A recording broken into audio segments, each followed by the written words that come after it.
በክርስቶስ ያልሆነ ሰው የፈለገ ቢጥር፣ የፈለገ ቢለፋ፣ የፈለገ ቢጸልይ እግዚአብሔር ፊት ቫልዩብል የሆነ ቅድስና የለውም።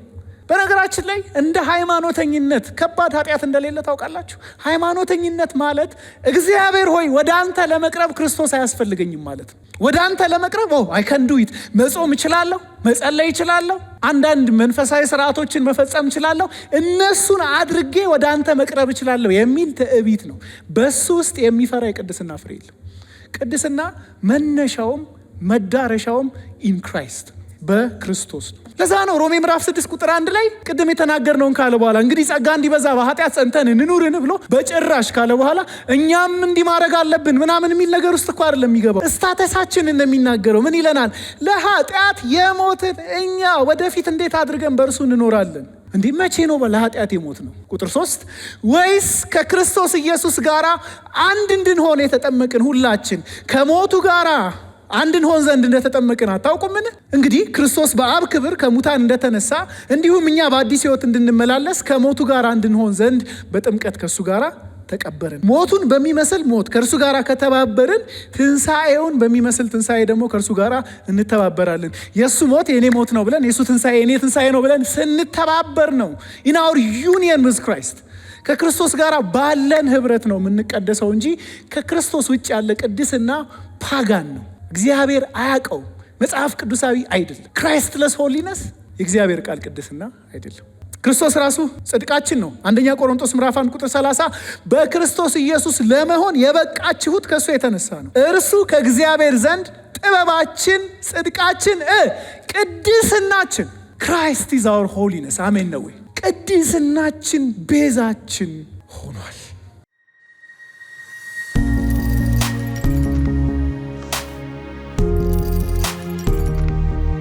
አንደኛ ጴጥሮስ ምዕራፍ 1 ቁጥር 15 ዳሩ ግን እኔ ቅዱስ ነኝና ቅዱሳን ሁኑ ተብሎ ስለተጻፈ የጠራችሁ ቅዱስ እንደሆነ እናንተ ደግሞ በኑሯችሁ ሁሉ ቅዱሳን ሁኑ።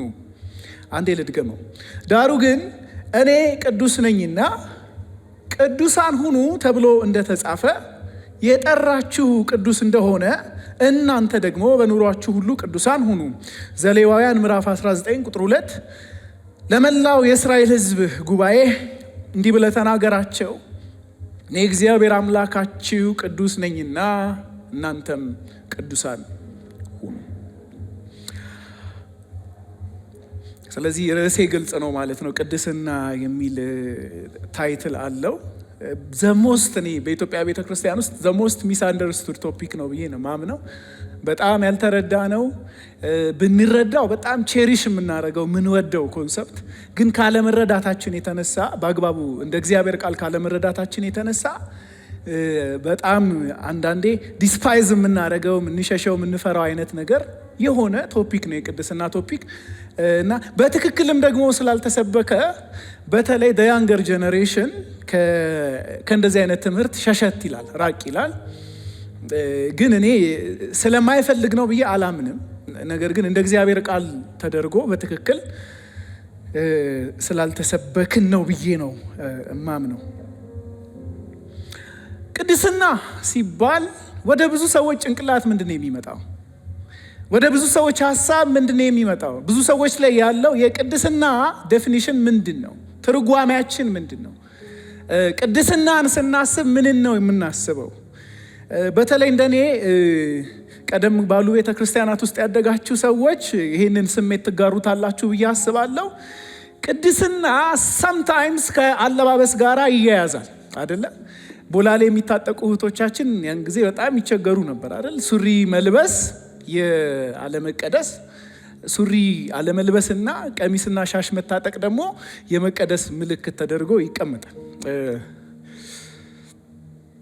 የፋሽን ዲዛይነር መንፈስ ብዬ ልገስጸው ነበር። ግን ኦፍኮርስ መጽሐፍ ቅዱስ አግባብ ስለሆነ ስለሚገባ ልብስ ይናገራል። ሴቶች በምን አይነት አግባብ ባለው አለባበስ ራሳቸውን መሸለም እንዳለባቸው እዚሁ አንደኛው ጴጥሮስ አሁን ያነበብነው ክፍል ላይ ይናገራል። ነሰሰርሊ ግን ቅድስና ማለት እሱ ማለት አይደለም። ወይም ቅድስና የሚያያዝባቸው ስፔሲፊክ የሆኑ ኃጢአቶች አሉ። ለምሳሌ ዘሞስት ኮመን ዋን ዝሙት ነው እና አንድ ሰው መቀደስን ማለት ወይም በኢትዮጵያን ኢቫንጀሊካል ዲክሽነሪ ውስጥ በቅድስና ነው የኖርኩት ሲል በሴክሹዋል ፒዩሪቲ ነው የኖርኩት የሚል አቻ ትርጉም ሰጥተነዋል። እዚህ ይሄ ሰውዬ ምንም ሊያደርግ ይችላል፣ ግን the highest ትልቁ the biggest ብለን ያስቀመጥነው የቅድስና መመዘኛችን ሴክሹዋል ፒዩሪቲ ነው። መቼም መጽሐፍ ቅዱስ ስለ ሴክሹዋል ፒዩሪቲ ያስተምራል፣ እኛም እናስተምራለን፣ ስትራይቭ አድርጉ እንላለን። ግዴታ ነው፣ መጽሐፍ ቅዱሳዊ ነው። ግን እሱ ብቻ ደግሞ አይደለም።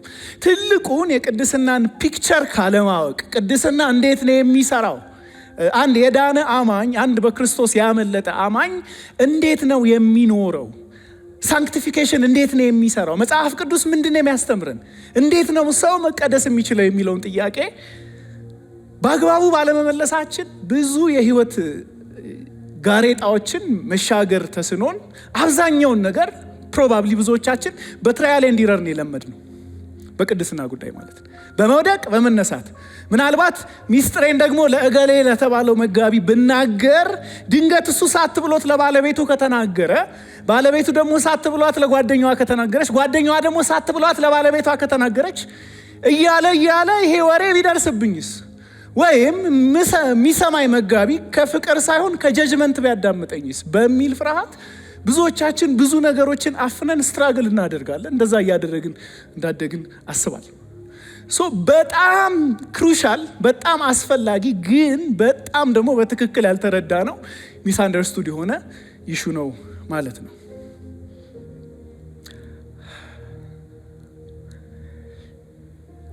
አንዳንዴ ደግሞ በሌሎች ዘንድም የተሳሳተ ትርጓሜ የሚሰጠው ኢሹ የቅድስና ኢሹ ነው። ምንድነው? ያለፉትን ሳምንታት የተማርናቸውን ትምህርቶች ስንማር ኢንካሬጅመንት አይመስልም? እንደዛ ኮንፊውዝድ ሆናችሁ ካልወጣችሁ እኔ ግቤን አልመታውም ብዬ ነው የማስበው። ማለት ምናሴ ምን እያለን ነው? በቃ ኃጢአት ስሩ እያለን ነው ሚል ኮንፊውዥን ካልመጣባችሁ ማለት ነው። ምክንያቱም ባለፈው ሳምንት የተናገርናቸውን በረከቶች በሙሉ ያገኘነው በክርስቶስ ኢየሱስ በማመናችን።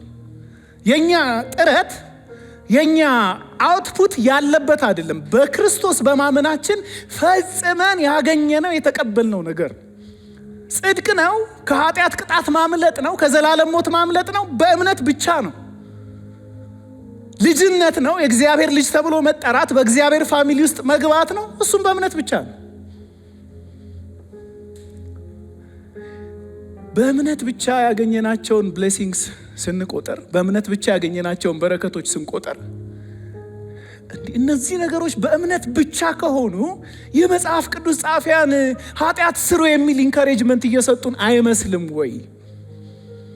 ወይም የአንተ ኢንፑት አይደለም፣ አንተ ያደረግከው አይደለም እነኝን ሁሉ እንድታገኝ ያደረገህ፣ አንቺ የሰራሽው አይደለም። አንዳንዴ ሆን ብዬ መንፈሳዊ ልምምዶችን እጠቅስ ነበራል። ያንተ ጾም አይደለም፣ ያንተ ጸሎት አይደለም፣ አንተ ያደረግከው አይደለም፣ አንቺ ያደረግሽው አይደለም። በክርስቶስ ኢየሱስ በማመን ብቻ በነፃ የተቀበልከው ስጦታ ነው። ጽድቅ በለው፣ ድነት በለው፣ ልጅነት በለው፣ እነኛን ነገሮች ሁሉ አማኝ በምን ቅጽበት ነው ያገኘው? በክርስቶስ ኢየሱስ ባመነ በዛው ቅጽበት አግኝቶታል። ቅጽበታዊ ነው። አንዳንዱ እኛ ውስጥ አይደለም። ለምሳሌ ጻድቃን ነን ስንል የጽድቅ ስሜት ተሰምቶን አይደለም። እንደዛ ቢሆንማ ክርስቲያን ጻድቅ አይሆንም። ምክንያቱም ብዙ ጊዜ የጽድቅ ስሜት አይሰማንም። ግን ኦብጀክቲቭሊ እኔና እናንተ በተሰማን ስሜት የማይመሰረት ኦብጀክቲቭ የሆነ ድነት፣ ከኛ ውጭ የሆነ ጽድቅ፣ ከኛ ውጭ የሆነ ይሄ ሌጋል ጁሪስዲክሽን፣ ስለ ህግ በደንብ ተነጋግረን የለ ስለ ጽድቅ ስናወራ ከኛ ውጭ የሆነ ሌጋል መዶሻ ተመቶልናል እያልን ስናወራ ነበር። ይሄ ነገር ከኛ ውጭ ነው። ይሄ ነገር ከኛ ውጭ ነው፣ እኛ ውስጥ አይደለም። በክርስቶስ የተሰራው ስራ አኮምፕሊሽ አድርጎታል። የአኮምፕሊሽ የተደረገ ነገር መቼ ነው እኛ ጋር ተግባራዊ የሆነው? በክርስቶስ ባመንን በዛው ቅጽበት ነው።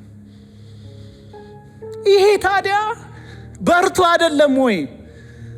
መቼም አሁን ከወንጌላውያን ሰርክል ወጣ ያሉ አንዳንድ ክርስቲያን ወንድሞችም የሚሉት ይህንን ነው። እንዴ ማበረታታት አይደል እንዴ? ኃጢአት ስሩ አይመስልም ወይ? ኦኬ አንድ ሰው ዳና፣ ጸደቀ፣ አዎ የእግዚአብሔር ልጅ ሆነ፣ አዎ ምን አድርጎ? ምንም። ምን ሰርቶ? ምንም። ሳይጸልይ፣ አዎ ሳይጾም፣ አዎ በምን? በእምነት ብቻ ምን ሆነ? ጸደቀ፣ የእግዚአብሔር ልጅ ተባለ። ታዲያ በእምነት ብቻ ከጸደቀማ እንደ ልብ አይኖርም ወይ? እንደ ልብ ነው የሚኖረው። ችግሩ ግን ልቡ ተቀይሯል። ታዲያ ምን እያልን? ሮሜ ምዕራፍ 6 እንግዲህ ስለ ዳንን ወይም በእምነት ከጸደቅን እንደ ልብ ኃጢአት እንስራ፣ ጸጋ እንዲበዛ እንደ ልብ ኃጢአት ላይ ጸንተን እንኑር፣ እንቀጥል።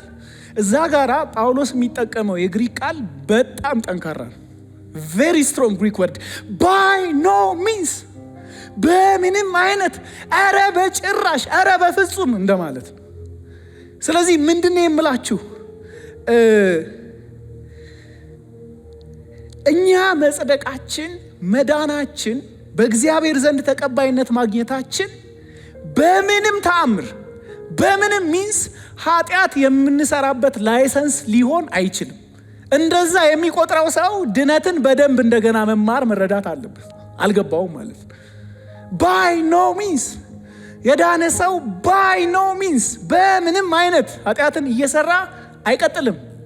ምን ማለት ነው? በኃጢአት አይወድቅም አይታገልም ማለት አይደለም፣ እመጣበታለሁ። ግን የኃጢአት ኃይል በአማኙ ህይወት ተሸንፏል። ከክርስቶስ ጋር አማኙ ሞቷል፣ ከክርስቶስ ጋር ተነስቷል። ስለዚህ ባይ ኖ ሚንስ ኃጢአትን እየሰራ አማኙ አይቀጥልም ማለት ነው። ባይ ኖ ሚንስ ነው። ታዲያ ምንድን ነው የሚያደርገው? ኦኬ አፍተር ዊ ቢሊቭ፣ ካመንን በኋላስ፣ ከዳንን በኋላስ ምንድን ነው ኑሯችን? ከዛ በኋላ ያለው የድነት አስፔክት ገጽታ ምንድን ነው? እንግዲህ ምን ተነጋገርን? እግዚአብሔር ከዘመናት በፊት ያቀደውን ያሰበውን ድነት ምን ማድረግ ጀመረ? አኮምፕሊሽ ማድረግ ጀመረ በሰው ህይወት። በምን ጀመረ ተባባልን? ጠራን። ሲጠራን በውጫዊ ጥሪ፣ በወንጌል ጥሪ መጣን። ከዛ ግን ያ ውጫዊ ጥሪ ብቻውን በቂ ስላልነበር በውስጣዊ ጥሪ ማለትም በዳግም ልደት እግዚአብሔር መንፈሳዊ ማንነታችንን ቀሰቀሰው፣ አነቃው። ተመለከትን፣ የእኛን ኃጢአተኝነት፣ ተስፋ ቢስነት አየን። የክርስቶስን ደግሞ ፍጹም ብቁነት ተመለከትን። ስለዚህ ምን አደረግን? በእምነትና በንስሐ ከክርስቶስ ጋር ተባበርን። ተው ነው የራሳችንን መንገድ ተው ነው። ይሄን ነግሬያችሁ እንደሆነ አላውቅም፣ ግን ተመሳሳይ ቃል ነው አንድ የጆሲፈስ የታሪክ መጽሐፍ ላይ የተቀመጠው እመኑና ንስሐ ግቡ የሚለውን ቃል ማለት ነው። ወደ ዲቴል እንዳልገባ ሰዓት ስለሚወስድብኝ ምን ማለት ነው እመኑና ንስሐ ግቡ ማለት? የእናንተን መንገድ ተዉት፣ የኔ ብላችሁ የያዛችሁትን ተዉት፣ ማይ ዌይ ብላችሁ የያዛችሁትን ነገር ተዉት። ከዛ ተርን ኤንድ ትረስት ኢን ሚ። ስለዚህ እኔን ያድነኛል ብለህ ያዝከውን ትተዋለህ። እኔን ከእግዚአብሔር ያስታርቀኛል፣ እግዚአብሔር ፊት ተቀባይነት እንዳገኝ ያደርገኛል ብለሽ ያዝሽውን ትተይውና ዩል ትረስት ኢን ክራይስት። በፍጹም ማንነታችን በክርስቶስ እንታመናለን። የዛ እምነት ውጤት ምን ይመስላል? ወይም በዛ እምነት የምንቀበላቸው ነገሮች ምንድናቸው ተባባልን?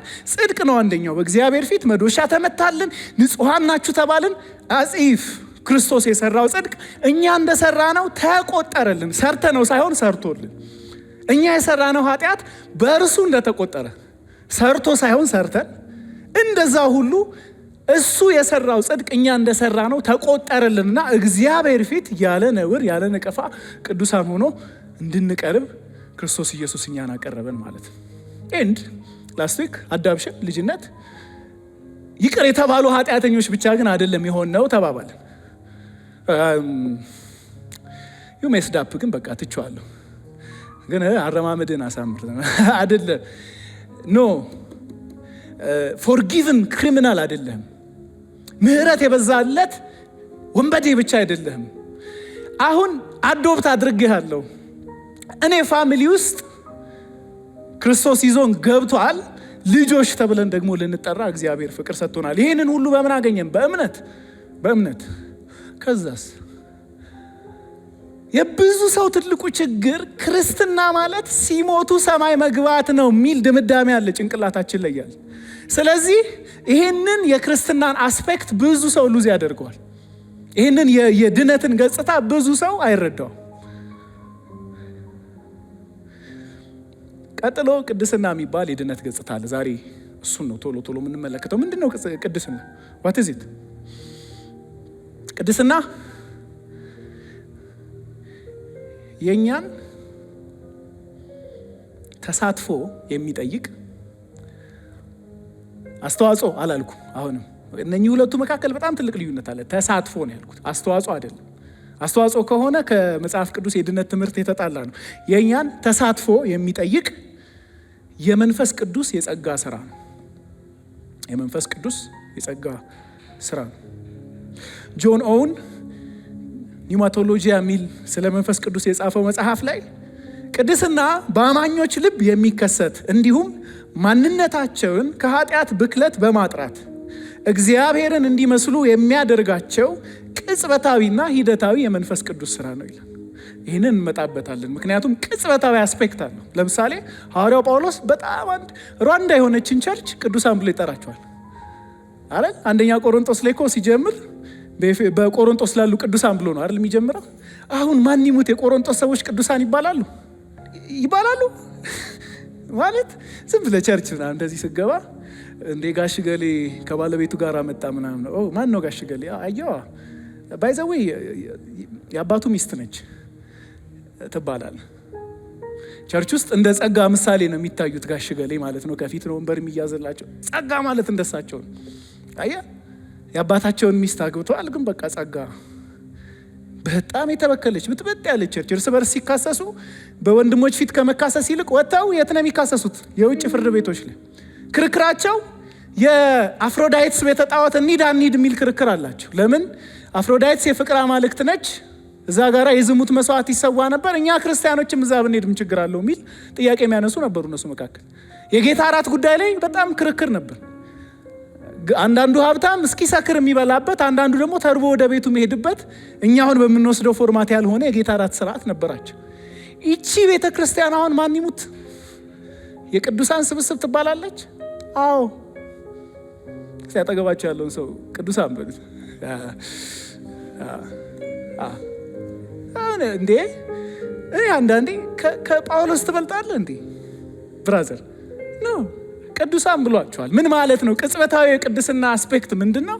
ሂደታዊ ውስጥ ምንድን ነው የሚለውን እንመለከታለን። ግን ኦውን እንዳለው በአማኝ ልብ የሚከሰት ነው። ማንነታቸውን ከኃጢአት ብክለት በማጥራት እግዚአብሔርን እንዲወዱ እንዲመስሉ የሚያደርጋቸው ቅጽበታዊና ሂደታዊ የመንፈስ ቅዱስ ስራ ነው። ቅድስና 3 ገጽታዎች አሉት። አንደኛ ቅድስና ከኃጢአት ብክለት። ልብ በሉ። ምክንያቱም ጽድቅ ከኃጢአት ብክለት አይደለም ነፃ የሚያወጣን። ጽድቅ ነፃ የሚያወጣን ከኃጢአት ቅጣትና ፍርድ ነው። ከኃጢአት ቅጣትና ፍርድ ነፃ ስለወጣን ጊልት የለብንም፣ ኩነኔ የለብንም። ሮሜ ምዕራፍ 8 ከቁጥር 1 እንግዲህ በክርስቶስ ላሉት መቼ? አሁን ኩነኔ የለባቸው። ለምን?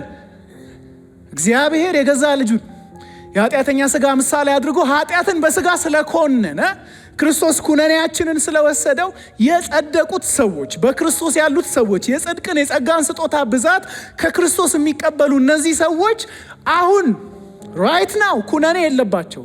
ስለዚህ ጽድቅ ሰውን ነፃ የሚያወጣው ከኃጢአት ብክለት ሳይሆን ከኃጢአት ቅጣት ነው። ቅድስና ግን ከኃጢአት ብክለት አማኙ ነፃ የሚወጣበት ሂደት ነው። የመጀመሪያው ገጽታ ይሄ ነው። ሁለተኛ ቅድስና ተፈጥሯችንን ወደ እግዚአብሔር መልክ ትራንስፎርም ያደርገዋል፣ ይለውጠዋል እንጂ አዲስ የሆነ ነገር አምጥቶ አይጨምርብንም። አይምሮ አሁንም አይምሮ ነው። ፍቃድ አሁንም ፍቃድ ነው። ስሜት አሁንም ስሜት ነው። ግን ምንድነው የሚያደርገው? እነኚህን የሂውመን ፋክልቲስ እግዚአብሔር በፍጥረት የሰጠን እነኚህን ፋክልቲስ ሕያው ያደርጋቸዋል፣ ትራንስፎርም ያደርጋቸዋል፣ ያድሳቸዋል እንጂ እኛ ሁላችን ሱፐር ሂውማን አንሆንም። የሱፐርማን መንፈስ አሁን አንዳንድ ሰው እንደዛ ያስባል። ልክ ሰው ክርስቲያን ከሆነ ኢዝ ጀስት በቃ የሆነ አይነት ሱፐር ፓወር ያለው ሱፐር ሂሮ እንደዛ የሚሆን የሚመስለዋል። አይደለም።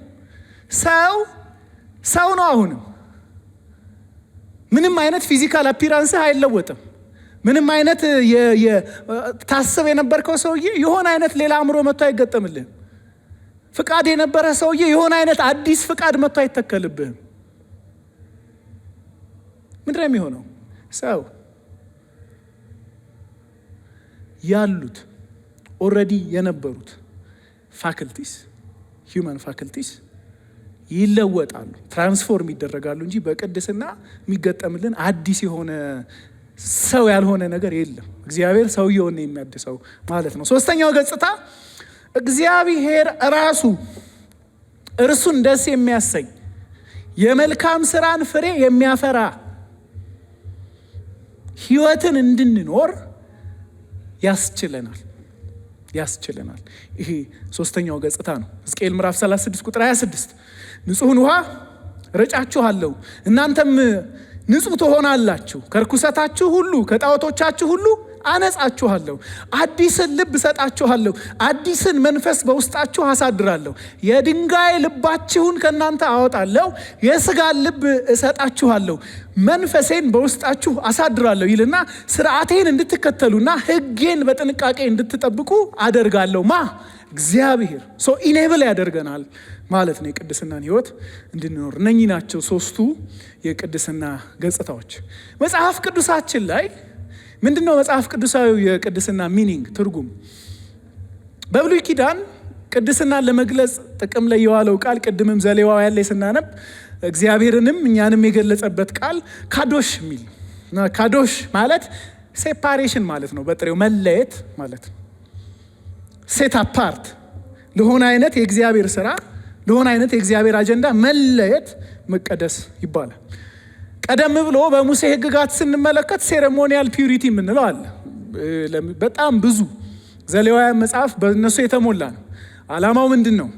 እግዚአብሔር ቅዱስ ስለሆነ እነዛ ሰዎችም በነዛ ሪቹዋልስ፣ በመታጠብ ስርዓት፣ በመንጻት ስርዓት፣ በሚቃጠል መስዋዕት፣ በተለያዩ ነገሮች ለእግዚአብሔር ራሳቸውን የሚለዩበት ፕሮግረስ ነው። እኔ አንዳንዴ እንኳንም አዲስ ኪዳን ውስጥ ተፈጠርን እላለሁ አትሉም እናንተ? የሻወሩ ብዛት እንዲህ ታረግና ከዛ እንዲያርገ ትታጠባለህ። ከዛስ ዋኖስ 6 ቀን የሆናትም እርግብ እንዲህ ታረግና ታርዳለህ። ታርዶልናል፣ ጌታ ይመስገን። እንደዛም ሆኖ እኮ ላትቀደስ ትችላለህ። በመቀጠል ሲመጣ ግን ሪቹዋል ብቻ ሳይሆን ቅድስናን ከህይወት ቅድስና ደግሞ መጽሐፍ ቅዱሳችን በብሉይ ኪዳን ያገናኘዋል። ለምሳሌ መዝሙር 15 ከቁጥር 1 እግዚአብሔር ሆይ በድንኳን ውስጥ ማን ያድራል? በተቀደሰው ኮረብታ ውስጥ ማን መኖር ይችላል? ይልና አካሄዱ የቀና ጽድቅን የሚያደርግ ከልቡ እውነትን የሚናገር ይላል። ስለ ካራክተር መናገር ይጀምራል። ስለ ጽድቅ፣ ስለ እውነት፣ ስለ ትክክለኛነት መናገር ይጀምራል።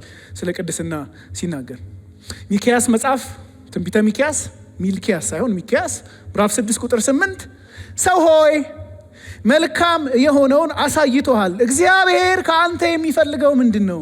ፍትህን ታደርግ ዘንድ ምሕረትንም ትወድ ዘንድ በአምላክህም ፊት በትህትና ትራመድ ዘንድ አይደለም? ሰው ቅድስና ከሪቹዋል ብቻ ሳይሆን ከስርዓታዊ ብቻ ሳይሆን ከስነ ምግባራዊ ሞራል ፒዩሪቲ ጋራም አብሮ በብሉይ ኪዳናችን ተያይዟል ማለት ነው። አዲስ ኪዳን ጋራ ስንመጣ የአዲስ ኪዳን ጸሐፊዎች ደግሞ ሃጊዮስ የሚል ቃል ነው የተጠቀሙት። ሃጊዮስም ማለት ሴፓሬሽን ማለት ነው፣ መለየት ማለት ነው። የአዲስ ኪዳኑን ትርጉም ስንመለከት ቅድስና ማለት ለእግዚአብሔር ስራ ዴዲኬትድ መሆን፣ መለየት፣ መነጠል ማለት ነው።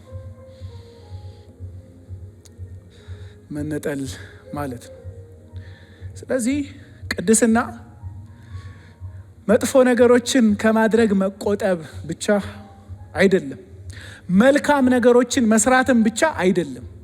ይሄ ነው እንግዲህ ቢገስት ሚስ አንደርስታንዲንግ ብዬ ማምነው። እንን ካላደረግ ይህንን ABCD እነዚህን ካላደረካቸው ከዛስ ደግሞ ABCD እነዚህ አሉ፣ እነዚህን ካደረካቸው ተቀድሰሃል የሚል አመለካከት አለ በብዙዎቻችን ዘንድ። ቅድስና ያ ብቻ አይደለም፣ ወይም ያ አይደለም። ቅድስና ምንድን ነው? ሙሉ በሙሉ ለእግዚአብሔር ዴዲኬትድ መሆን፣ ሙሉ በሙሉ ለእግዚአብሔር ክብር መሰጠት ማለት ነው።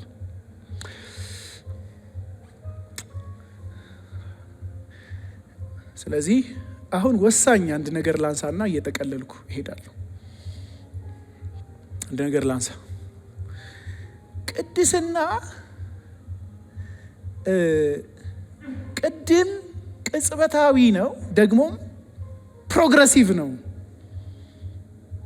የሚል ነገር ተናግሬያለሁ። ምን ማለት እንደሆነ ልንገራችሁ። እግዚአብሔር አማኙን በዳግም ልደት ሕይወት ሲሰጠው በዛው ቅጽበት ቀድሶታል። ለዛ ነው የትኛዎቹንም አማኞች ሐዋርያው ጳውሎስ ቅዱሳን እያለ ይጠራቸው የነበረው። ስለዚህ እነዛ እኛ አባት እንዳሉት በርገር የመብላት ያለ መብላት ጉዳይ አይደለም። ቅድስና በክርስቶስ በዛች ቅጽበት ሳንክቲፋይድ መሆን መቀደስ ማለት ነው። ከእርሱ ጋር መነሳት ማለት ነው። መቀደስ ማለት እሱ ነው። አዳዲስ ፍጥረቶች ሆነናል። ሁለተኛ ቆሮንቶስ ምዕራፍ 5 ቁጥር 17 ስለዚህ ማንም በክርስቶስ ቢሆን አዲስ ፍጥረት ነው፣ አሮጌው ነገር አልፏል፣ እነሆ ሁሉ አዲስ ሆኗል።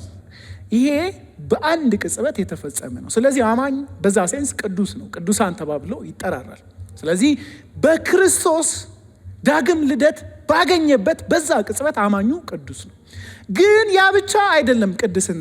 ቅድስና የህይወት ዘመን ደግሞ ፕሮግረስ ነው። የህይወት ዘመን ደግሞ ፕሮግረስ ነው። ለዛ ነው ሮሜ ምዕራፍ 8 ቁጥር 13 ላይ እንደ ስጋ ፍቃድ ብትኖሩ ትሞታላችሁና ክፉ የሆነውን የስጋ ስራ በመንፈስ ብትገድሉ በህይወት ትኖራላችሁ የሚለን። ዕብራውያን መጽሐፍ ምዕራፍ 12 ትቀደሱ ዘንድ ፈልጉ ያለ እርሱ እግዚአብሔርን ሊያይ የሚችል የለምና ብሎ አማኞችን የዕብራውያን ጸሐፊ የሚመክረው ለዛ ነው። ቆላሲስ መጽሐፍ ምዕራፍ 3 ቁጥር 5 ስለዚህ በምድር ያሉ ብልቶቻችሁን ግደሉ፣ እነርሱም ዝሙት፣ ርኩሰት፣ ፍትወት፣ ክፉ ምኞት፣ አምልኮ ጣዖት የሆነው መጎምጀት ናቸው የሚለው። አዲሱ ሰው ክርስቶስን እንዲመስል ይታደሳል። አሮጌው ሰው ከስራው ጋር እየወለቀ ይወድቃል ማለት ነው። ይሄንን ፕሮግረስ፣ ይሄንን ሂደታዊ ቅድስና ብለን እንጠራዋለን። አንድ ነገር ላሳያችሁ። ብዙ ሰው ቅድስና ማለት የሆነ ጊዜ የሚደረስበት ስታተስ ይመስሏል። አንድ ነገር ልንገራችሁ። እግዚአብሔር በዚህ ምድር ላይ 1 ሚሊዮን ዓመት ኑሩ ብሎ ቢለቃችሁ 1 ሚሊዮኑንም ዓመት ቀጥ ለጥ ብላችሁ በክርስትና ህይወት መስመር ብትሄዱ የቅድስና ፐርፌክሽን ላይ አትደርሱ። እርፍ አይደረስም። ሁሌ ከክብር ወደ ክብር በመለወጥ ሂደት እንመጣለን እንጂ የቅድስና ፐርፌክሽን ላይ በአንዴ አይደረስም። ግራፉን ካየነው ያማኝ የቅድስና ህይወት እንደዚህ ነው። ከፍታ አለው፣ ዝቅታ አለው፣ መውረድ አለው። ግን እየተጠጋ ይመጣል። ክርስቶስን ወደ መምሰል እየተጠጋ ይመጣል። እያደገ እየተለወጠ ይመጣል። ስለዚህ ጄሪ ብሪጅስ የሚባሉ አንድ መጋቢ ምን ይላሉ? ቅድስና ወደ ኃጢአት አልባነት የሚደረግ ቀጥተኛ ጉዞ አይደለም። እሺ፣ ይልቅ ኃጢአተኝነታችንን በጥልቅ የመረዳትና በእግዚአብሔር ፍቃድ ላይ በእግዚአብሔር ጸጋ ላይ የበለጠ የመደገፍ ሂደት ነው ይላል። አለመቻልን በማወቅ ማደግ ነው ቅድስና። ኮራፕሽንሽን በማወቅ ማደግ ነው ቅድስና። ከዛስ ያንን ኮራፕሽን በማወቅ ደግሞ ሊያስችለን ሊረዳን የሚችለውን የእግዚአብሔርን ጸጋ በመታመን በዛ የእግዚአብሔር ጸጋ በመደገፍ ማደግ ነው ፕሮግረሲቭ የምንለው ሂደታዊ የምንለው ቅድስና ማለት ነው። ስለዚህ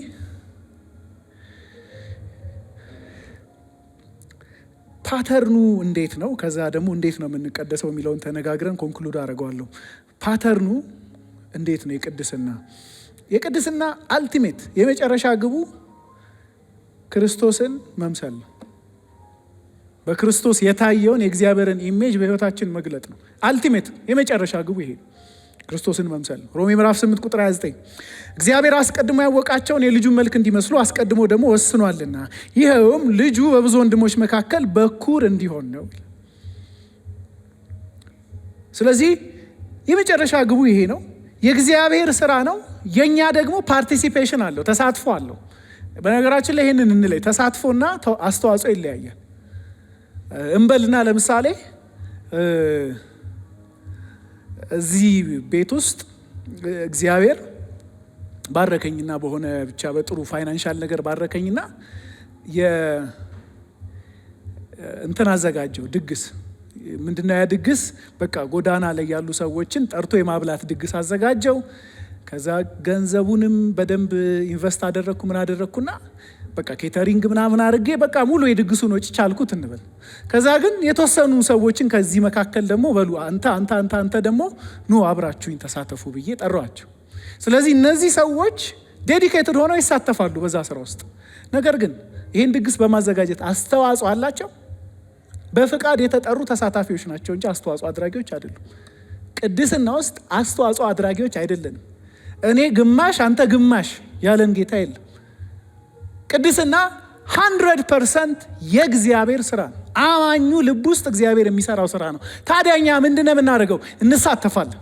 የእግዚአብሔር ስራ የእግዚአብሔር ሳይት ምንድን ነው?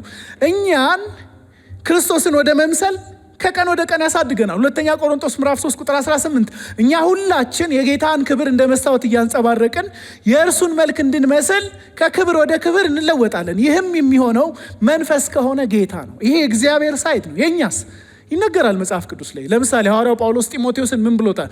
እግዚአብሔርን ለመምሰል ራስህን ምን አርግ? ትሬን አርግ፣ አሰልጥን፣ አስለምድ። ይሄ ትሬኒንግ ምንድን ነው ካላችሁኝ፣ ፓርቲሲፔሽን ነው እንጂ ኮንትሪቢዩሽን አይደለም። ተሳትፎ ነው እንጂ አስተዋጽኦ አይደለም።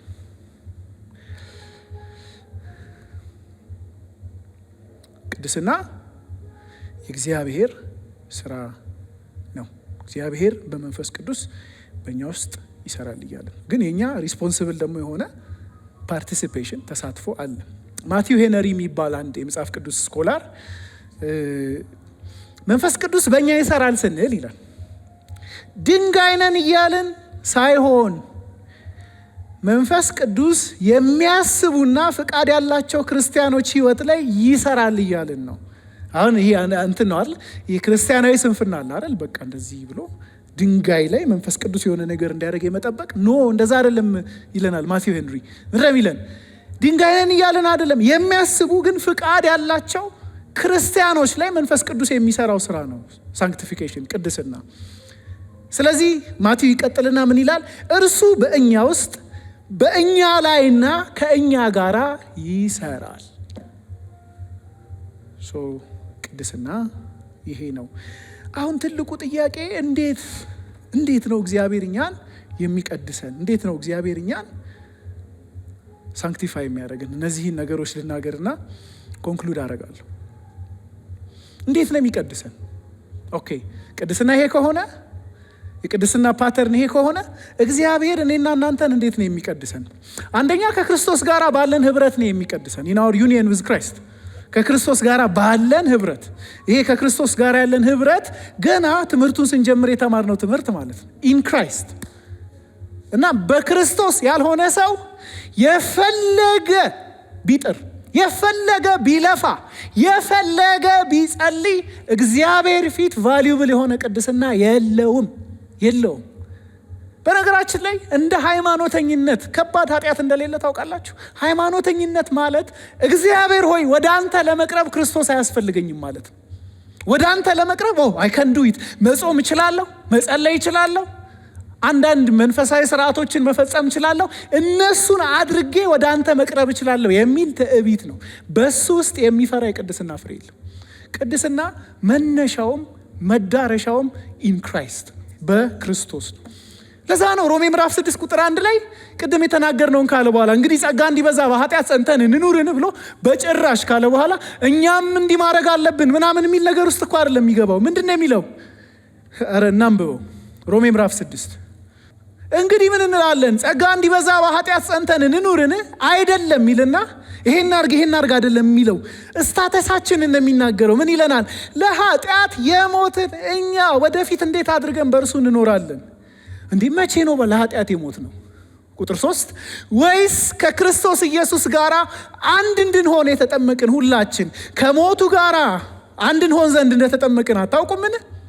እንግዲህ ክርስቶስ በአብ ክብር ከሙታን እንደተነሳ እንዲሁም እኛ በአዲስ ሕይወት እንድንመላለስ ከሞቱ ጋር እንድንሆን ዘንድ በጥምቀት ከእሱ ጋር ተቀበርን። ሞቱን በሚመስል ሞት ከእርሱ ጋር ከተባበርን ትንሣኤውን በሚመስል ትንሣኤ ደግሞ ከእርሱ ጋር እንተባበራለን። የእሱ ሞት የእኔ ሞት ነው ብለን የእሱ ትንሣኤ የእኔ ትንሣኤ ነው ብለን ስንተባበር ነው in our union with Christ ከክርስቶስ ጋር ባለን ህብረት ነው የምንቀደሰው እንጂ ከክርስቶስ ውጭ ያለ ቅድስና ፓጋን ነው። እግዚአብሔር አያውቀው፣ መጽሐፍ ቅዱሳዊ አይደለም። ክራይስትለስ ሆሊነስ የእግዚአብሔር ቃል ቅድስና አይደለም። ክርስቶስ ራሱ ጽድቃችን ነው። አንደኛ ቆሮንቶስ ምዕራፍ 1 ቁጥር 30 በክርስቶስ ኢየሱስ ለመሆን የበቃችሁት ከእሱ የተነሳ ነው። እርሱ ከእግዚአብሔር ዘንድ ጥበባችን፣ ጽድቃችን፣ ቅድስናችን ክራይስት ኢዝ አወር ሆሊነስ። አሜን ነው ወይ? ቅድስናችን ቤዛችን ሆኗል።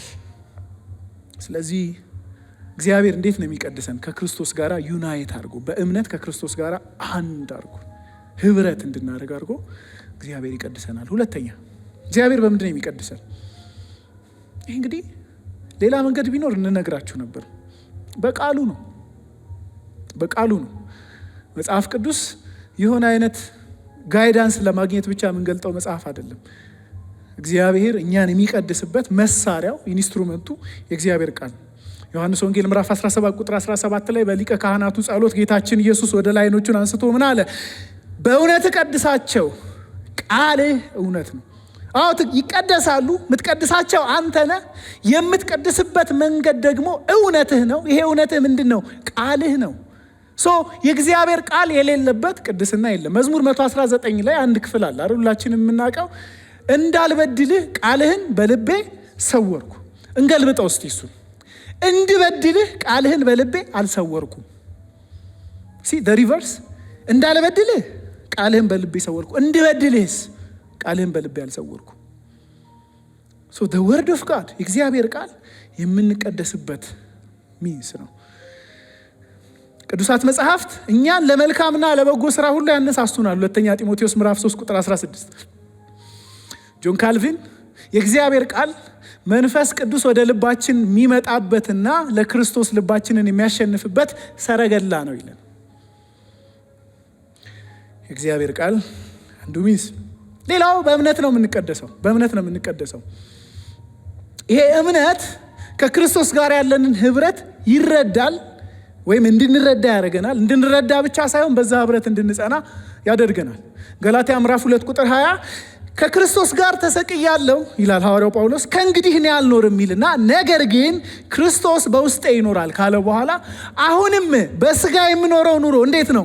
በወደደኝና ስለ እኔ ራሱን አሳልፎ በሰጠው በእግዚአብሔር ልጅ ላይ ባለኝ እምነት ነው። ክሪደንስ ነው፣ መደገፍ ነው፣ ዲፔንደንስ ነው።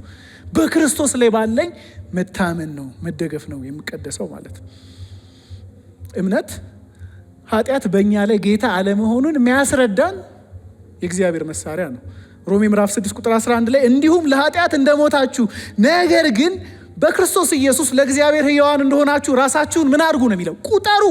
ኢን ፌይት በእምነት ለክርስቶስ ሞቻለሁ፣ ኃጢአት በእኔ ላይ አይገዛም ብለን የምንቆጥረው እንዴት ነው? ፕራክቲካሊ አይደለም፣ በእምነት ነው። ኢን ፌይት በእምነት ነው።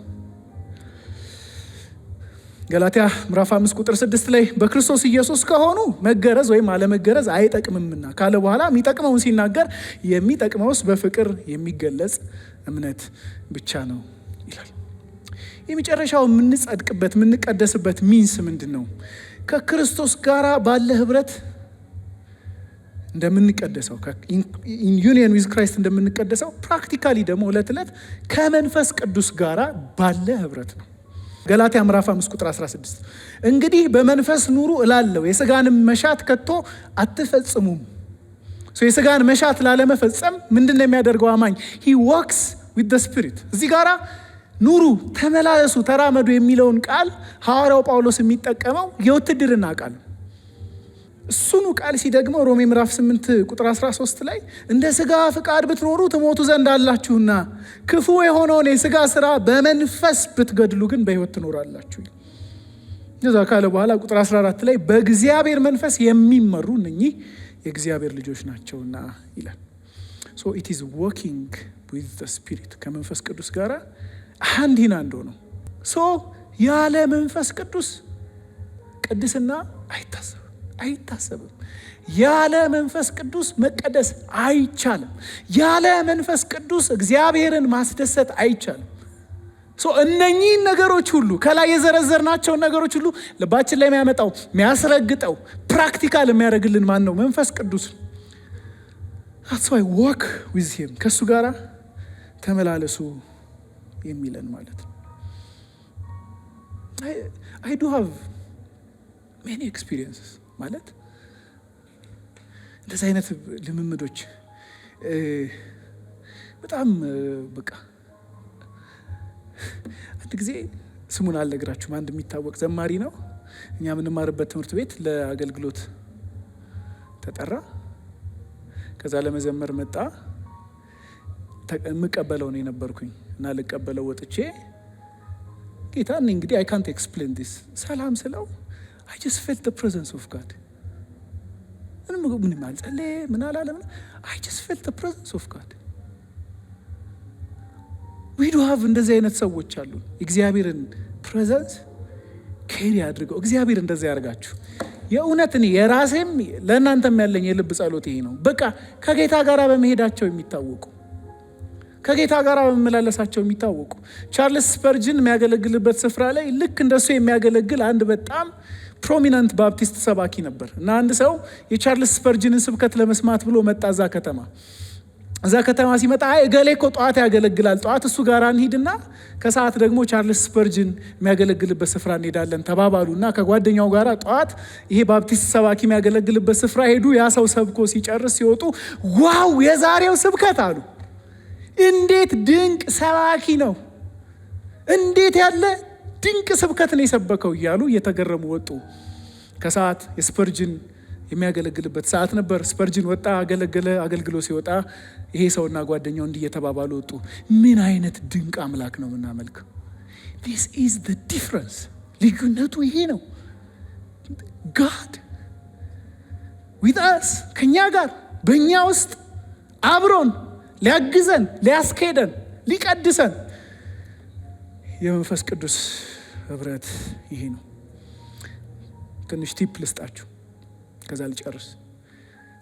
ቅድስና ምንድነው ለእናንተ?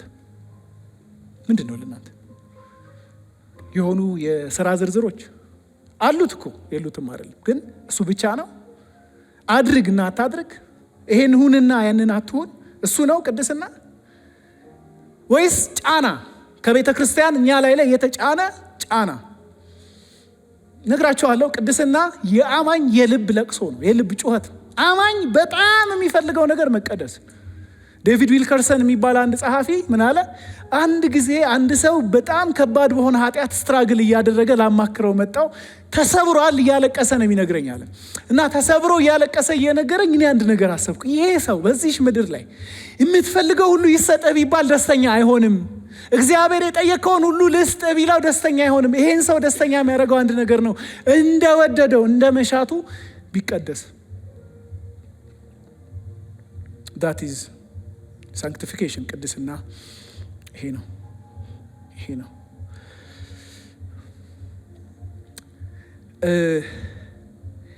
ወዴት ነው የምትመለከቱት ስትወድቁ?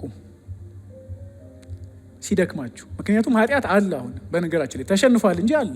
ኢንድዌል ያደርጋል አማኝ ሕይወት ውስጥ አንክድም። የሚታገለን አሮጌው ማንነት አለ። አሁን እለት እለት ግደለው አትባልማ። ባይኖርማ ምን መገዳደል አመጣ? ግን ስትወድቁ ወዴት ነው የምትሄዱት? ፌል ስታረጉ ሲያቀታችሁ ወዴት ነው የምትሄዱት? ቲም ኬለር ምን ይላል መሰላችሁ?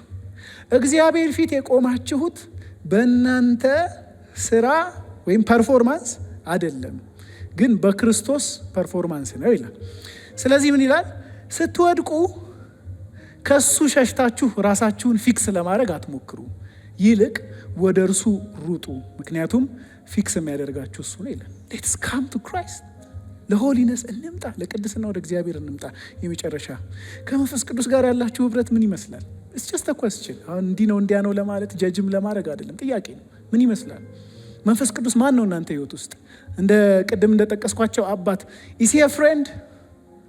ከወዳጅ አብልጦ የሚጠጋጋ ነው? እንደ ቃሉ እንደሚለው ከስትንፋስ ይልቅ ቅርብ ነው? አንድ የምሕረት ይተፋ መዝሙር አለ አይደል? ለኔ አጠገቤ ካለው ሰው ከምነካው ከሚነካኝ ከምዳስሰው ከሚዳስሰኝ ትልና በአይኑ ከሚያየኝ በአይኔ ከማየው እሱ ለኔ ቅርቤ ነው። ኢዛተ ሪያሊቲ ኢን ዩር ላይፍ። እንዲያ ነው መንፈስ ቅዱስ ለእናንተ። እንዲያ ነው የምትራመዱት ከእሱ ጋር። ዱ ዩ ኖ ሂዝ ፕሬዘንስ? ምክንያቱም የክርስትና ህይወት ያለሱ ተራራን እንደ መግፋት ነው። እግዚአብሔር ይርዳን። ጸሎቴ ይሄ ነው። እግዚአብሔር በመንፈሱ ያጥለቅልቀን። አሜን ነው። አሁን የኛ ጄኔሬሽን ሚስ አድርጎታል ብዬ የማስበው የመንፈስ ቅዱስን ኃይል በጣም ሚስ አድርጎታል ብዬ የማስበው። እንወዳለን እኛ ፕሮግራም ኤቨንት፣ በጣም የኤክሰለንስ ትውልድ ነን። በቃ ማለት ዩቲዩብ በእጃችን ነው፣ ቻት ጂፒቲ በእጃችን ነው ምናምን ጽድት ያለ ነገር የማድረግ ፍላጎትም አለን። አይከፋም እኮ አይጎዳም እሱ። ይህ ኦርጋናይዝድ ያልሆነ በእኛ ቁጥጥር ስር ያልሆነ እግዚአብሔር ራሱ የሚመራው ማለት ነው። የክርስቲያን ላይፍ በእኛ አልቲሜት ኮንትሮል ስር የሆነ ህይወት አይደለም። በመንፈስ ቅዱስ ቅሩብነትና ቁጥጥር ስር የሆነ ህይወት ነው። አር ዩ ዋኪንግ ዊዝ ሂም? ከእሱ ጋር እየሄዳችሁ ነው? ከእሱ ጋር እየገባችሁ ነው? ይሄ ሪያሊቲ ነው። አሁን የዘመርነው መዝሙር እግዚአብሔር አጠገብሽ ነው፣ የምትነካው ነው፣ የምትነኪው ነው፣ የምትዳስሰው ነው፣ የምትዳስሽው ነው? ወይስ መንፈስ ቅዱስ መጽሐፍ ቅዱስ ላይ የተቀመጠ ቲዮሪ ነው? እንዲያ ከሆነ እግዚአብሔር አምላክ ዛሬ ያስበን። አሜን ትላላችሁ ወይ? ዛሬ ያስበን፣ ወክ እንድናረግ ከእሱ ጋር እንድንመላለስ እግዚአብሔር አምላክ ያግዘን። የጠራችሁ ቅዱሳን እንደሆነ እናንተ ደግሞ በኑሯችሁ ሁሉ ቅዱሳን